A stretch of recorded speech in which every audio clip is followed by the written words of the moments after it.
All right, and moving on, Belarus has freed 52 political prisoners, including veteran dissident and 2010 presidential candidate Mykola Statkevich. Now, the release, mediated by the United States, marks a significant turnaround in ties between Washington and Minsk. Well, the decision to free the political prisoners came after Belarusian President Lukashenko met U.S. President Trump's deputy special envoy, Ronquel, in Minsk. The U.S. envoy also passed a letter signed by President Trump and cufflinks with images of the White House in them.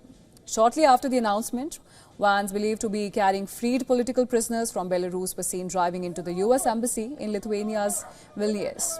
According to the Belarusian state news agency Belta, 14 people with foreign citizenship were among those who were freed. And these included 6 Lithuanians, 2 Latvians, 2 Poles, 2 Germans, 1 French national and a British citizen.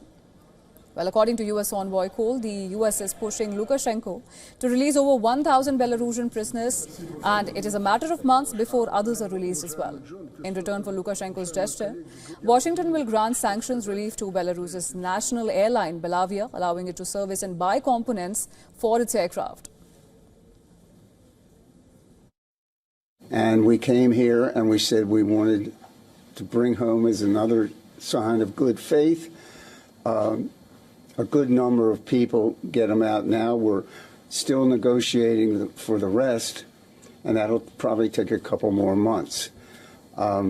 We also lifted the sanctions on their airline as part of our show of good faith. So that's where we are right now. Tens of thousands of Belarusians are taken to the streets in 2020 to protest what they called a sham presidential election in which Alexander Lukashenko secured himself a 6th term. Many were detained during a brutal crackdown and later prosecuted on what rights groups denounced as politically motivated charges. Well, this was the biggest batch of prisoners pardoned by Lukashenko, who is seeking to repair relations with the United States after years of isolation and sanctions on his former Soviet state. Trump had last spoken to Lukashenko over a telephone call when he was on his way to the Alaska summit.